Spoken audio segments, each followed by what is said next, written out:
banyak ragam tumbuhan. Satu diantaranya adalah bonsai yang akan dikemas menjadi bonsai yang berkualitas. Nah, saya ini sedang berkunjung di tempat Bapak Subaryana di Ponggok, Sumberagung, Mayudan, Sleman, Yogyakarta. Yang cukup menarik ada banyak hal bonsai yang dikemas di pekarangan beliaunya dan juga bonsai yang raksasa barangkali, tapi ini cukup menarik ya, seperti ini. Nanti kita akan simak apa yang disampaikan kepada beliaunya Pak Subaryana ini. Bagus Pak, banyak teman-teman yang sekarang juga tertarik untuk berbudidaya bonsai karena bonsai itu mempunyai nilai seni sekaligus juga bisa nilai jual, insya Allah bisa menambah perekonomian keluarga. Jadi saya sudah sekitar 10 tahun memelihara bonsai di sawah ini. Ini sebagai bentuk inovasi dalam bidang pertanian, tidak hanya padi pantun monoton, tetapi kami mencoba berinovasi. Sawah kami tanami bahan-bahan bonsai dan alhamdulillah sudah bisa berkembang dan bisa mendapatkan hasil yang cukup memuaskan. Ya, sementara yang di depan ini Bapak ini apa nama pohonnya ini? Dari pohon serut.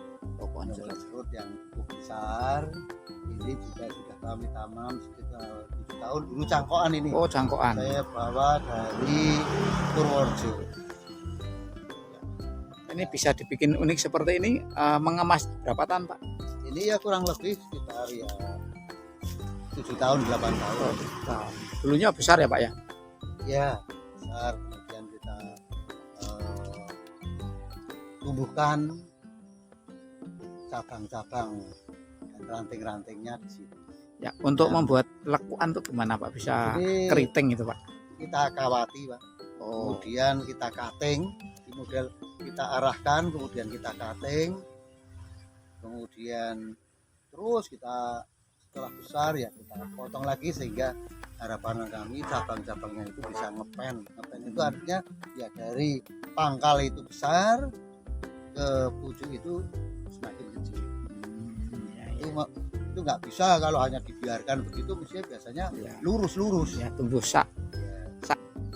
Pak, ini kalau dari melihat keunikan ini Pak, ini harga kalau ditawar berapa sih Pak? Atau pernah ditawarin atau gimana? Atau mungkin pernah iseng-iseng mau beli gimana Pak? Ini belum kami jual. Kalau dulu saya belinya mentahnya cangkokan itu sudah 5 juta. Oh, itu sudah 7 tahun yang lalu padahal ya. Sekarang ya kalau bonsai kan harganya relatif. Ya, tergantung keunikan ya Pak ya. Nah, untuk perawatan sendiri Pak, seperti ini apa perlu penyiraman atau pupuk atau mungkin selain tadi ada tip cutting tadi Pak? Ya pemupukan pasti, ini terutama pupukannya. Ini kan sebenarnya ada di dalam pot, kemudian saya grading pakai karpet ini, sehingga nanti kalau pemindahan itu kan tidak terlalu khawatir karena sudah ada akar-akar serabut di dalam pot ini. Tapi akar-akarnya sebagian kita keluarkan, kemudian lewat dalam karpet ini ke bawah. Oh gitu, mutar gitu ya Pak ya? Ini dulu yang besar-besar ini kan dulu dari akar cangkokan, tapi sudah segini itu menggantung. Ini seolah-olah ya di tebing kalau di alamnya, karena modalnya cascade atau drosor ke sana. Iya, jadi view-nya seolah-olah kayak di pantai atau mungkin di tebing. Kesananya kan mencari sinar matahari. Ya. Jadi inspiratif gitu ya Pak. Ini kan ya namanya bonsai itu kan miniatur pohon yang alami di alam. Oke. Besar-besar. Ya, ini ini potongan dulu ya Pak? Iya, potongannya di sini. Ini sekarang sudah segini. Jadi ini termasuk bonsai jumbo gitu ya Pak? Iya, ini XXL. Oh, Jadi kalau bawah kemarin pindah saja ya sekitar 10 orang. pakai truk itu ya Pak ya, atau kol itu ya Pak? Jadi kemarin manual kan. Besok kalau pindah ya mestinya pakai itu. Di keren itu ya Pak ya. Takal ya Pak ya. Paling enggak pakai berakal. Hanya memang berat sekali kalau ponsel itu kan memang. Selain ada pemupukan kandang Pak, ada pupuk kimiawi enggak Pak? Ya, saya biasanya kalau mau pindah itu saya gunakan pupuk itu apa? Yang kimia, yang ini apa? Untuk bisa mempertahankan akar dan daun. Oh, seperti NPK juga itu ya Pak? Mungkin ya. Sejenis itulah Pak gitu ya. Itu ada kok, saya di rumah itu ada. Itu oke lah Pak, mungkin pupuk nggak perlu dibahas Pak. Nah, untuk bisa membuat kalsium, pakai kalsium. Untuk kalsium. Ya. Oke Pak, ini untuk bisa membuat yang seperti ini, kalau ini secara alami bisa nggak Pak seperti ini? Nah, kalau nggak di treatment nggak mungkin seperti ini. Oh, iya. Ini biasanya kan menjalar mencari matahari. Oh gitu kalau ya, di alam itu ya. Di alam kan mencari matahari. Tapi kalau di sini kan kita treatment ya memang kita bentuk alam tapi sekaligus juga ada seninya. Ya dan nambah ini seni juga ya Pak. Iya. Kalau ini Pak di dalam sana sendiri akarnya itu melingkar atau agak? Oh ini ke bawah. Jadi ini setelah di atas pot ini kan di sini ada pot. Ya. Terus tarik keluar pot terus ke bawah. Oh. Nah besok kalau mau ngangkat di pot lagi ini dicangkokin. Oh gitu. Jadi potong itu Pak. Potong tapi dicangkok. Jadi tidak langsung sekaligus tapi ada berapa kita cangkok terus kita potong kita cangkok kita potong kita cangkok kalau sudah keluar akarnya sehingga untuk mengurangi kematian resiko kematian. Ya Pak, ini kan dari segi tanaman Bapak ini kan sudah menguasai cukup lama dan keunikannya banyak.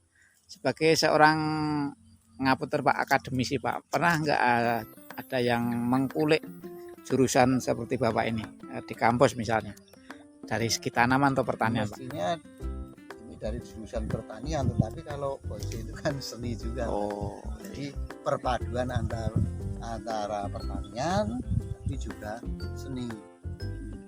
Nah mungkin ke depan ini mungkin juga perlu dipikirkan kalau memang banyak yang berminat jurusan seperti itu.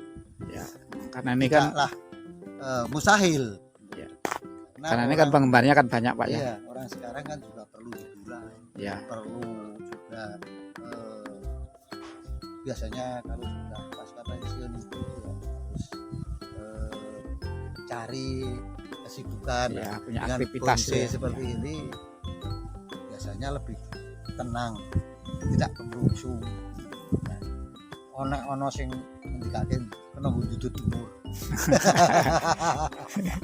Ya, kalau dari segi ekonomi jelas, segi pemanfaatannya ada sebagai bagian dari hiburan.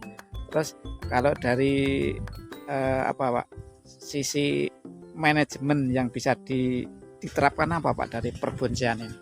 Yang penting itu kita mencintai tanaman, mencintai bonsai. Kemudian semuanya kalau kita kerjakan dengan ikhlas, dengan serius, pasti Tuhan akan memberikan berkah. Termasuk bonsai memang harus dirawat secara serius ya. Dirawat serius. Tapi kalau kita hanya perhitungan matematik, hanya senang, ini kepinginan saja, tetapi tidak resapi, tidak. Ya ini karena ini makhluk ya. Ya kalau kita cintai ya mudah-mudahan dia akan membalas. Itu filosofinya. Nah pemirsa, ini masih dari tempat yang bonsai tadi ini di sebelah baratnya, di sisi barat ya ini ya Pak. Ini dari kegiatan perbonsai yang ada di tempat Bapak ini ada berapa jenis bonsai dan bagaimana tip merawat ragam jenis tumbuhan bonsai itu Pak? puluhan jenis ragam tanaman bahan bonsai. Ya. Nah, ini tentunya kita treatmentnya ya kita sesuaikan dengan masing-masing karakter pohon. Misalnya serut ini juga tidak begitu tahan air, sianci tidak begitu tahan air. Tapi kalau anting putri itu memang banyak memerlukan air. Jadi kita harus tahu tentang karakter pohon masing-masing. Jadi Pak ya, setiap pohon itu punya tips sendiri-sendiri ya Pak. Iya. Jadi untuk bisa ngontrol akar, ini sudah mulai saya angkat dari ragam bonsai di tempat Bapak ini. Yang paling spektakuler dari segi harga menurut pengalaman Bapak apa ini? Imeng dan anting putri. Oh, anting putri. Ya, itu dua itu menjadi favorit. Ya, Jenengan. kemudian alhamdulillah dari saya yang itu banyak menambah income dari Itu bisa bulanan, bisa tahunan Pak, atau gimana? Nah, itu karena bonsai itu ya tidak bisa seperti halnya kita jual komoditi lainnya. Ini kan barang seni itu kalau ada yang suka sama suka itu kan harga juga tidak dipermasalahkan. Ya, tidak ada patokan ya Pak Tapi ya. yang penting kita menjaga trust, kepercayaan kepada buyer. Nah, ini Pak, pertanyaan kami nih Pak. Kalau seperti sekarang ini kan musim panasnya menyengat Pak. Gimana kalau kekurangan air? Misalnya kan mungkin ini di Sleman akan ada pengurangan air, mungkin dimatikan sementara Pak. Selokannya tidak bisa mengalir. Gimana mengatasi Pak? Salah satunya itu biasanya ini ya seperti yang di dalam tadi. Jadi saya keruk, kemudian di atasnya kami beri kokopit untuk kelembapan, atau kita kasih gedebok pisah. Oh, Itu kulit itu ya Pak ya. agar penguapan itu lebih hemat, tidak langsung nanti bisa. Itu kalau hanya sedikit Pak. Bagaimana kalau seperti tempat Bapak ini gede-gede ini dan banyak ini? Kalau yang gede-gede yang sudah di kebun ini, Ya. saya pikir kalau hanya 1 bulan nggak begitu masalah. Oh, gitu Tapi ya. kalau yang di pot seperti yang di rumah tadi itu saya beri kokopit atau gedebok pisang, atau kita taruh di bawah paranet. Oh, gitu. Yang jelas itu utamanya adalah kita itu muncul rasa senang, rasa cinta dulu terhadap tanaman. Setelah itu kita pelihara secara serius. Setelah kita pelihara secara serius, ya kita belajar tentang bagaimana membuat bonsai yang bagus agar bisa memiliki nilai jual yang tinggi. Kemudian kita bangun pasar. Untuk sudah mendapatkan pasar, kita jaga trust, kepercayaan dari pembeli, sehingga insya Allah rezeki itu tidak akan lari kemana. Kalau ya tentunya ya kita selain serius juga kita berdoa agar Allah meridhoi apa yang kita, sehingga menjadi lebih barokah. Ya, itu tip yang Bapak jalankan, tularkan pada Iya. teman-teman ya Pak ya. Itu sementara ini yang saya laksanakan seperti itu. Ini bukan berarti kata bunda, ini ya sebagai bentuk sharing yang bisa dilakukan, karena kami menyadari sebagai umat Tuhan yang juga harus berusaha. Ya. Kalau kita nggak berusaha, ya kita hanya bermimpi. Ya, tidak bakal teko dewe gitu ya Pak ya. Kalau kita kandai di dalam usaha, insya Allah kita sudah. Ya, oke. Oke Pak, nanti kita lihat tanaman yang lain Pak ini. Ntar kita lihat dari sisi atasnya Pak. Oke Pak, kita ke tempat lain Pak. Oke pemirsa, masih ada di kebun tempat Bapak Subaryana di Mayudan, Sleman, Yogyakarta. Nah, ragam tanaman dapat kita saksikan seperti ini, dan ini wow cukup menarik. Sejenak kita tanyakan untuk yang pohon ini Pak. Ini langsung Mas. Iya. Itu Chianti Micro. Terus ini barusan kami angkat panen sekitar berapa ini untuk Chianti. Kami angkat, sudah kami panen. Ya, ini termasuk yang ini yang belakang ini Pak ya. Oh, kalau ini buah. Oh, ini buah. Ini buah plum. Oh, Ini Rum Aussie. Ya, oke. Ini lili pili. Piansi ya. Oh, ini. Itu yang saya beda-beda itu anting putri semua. Kalau itu asam saraf. Anteng putri. Ini bunganya seperti ini, Pak. Ya. Bunga anteng putri.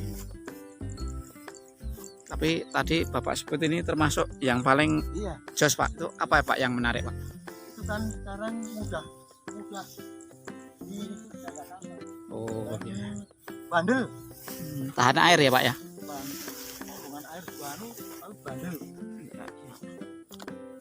Ya, ini para pemirsa seperti ini perkebunan bonsai dikemas di lahan sawah tempat Bapak Subaryana ini. Dan ini menjadi bagian inspirasi. Ya, ini. Ya, ini. Nah, perlu kita ketahui Bapak Subaryana ini kesehariannya ada di kampus IKIP Wates Yogyakarta. Dari kegiatannya ketika tidak di kampus ya ini di kebun, dan sangat inspiratif, menjadi bagian dari yang ditekuni. Ini masuk mencangkok ya, ini cangkokannya Pak ya. Itu ulmus. Ini yang sudah anting putri yang sudah kami angkat memprogram.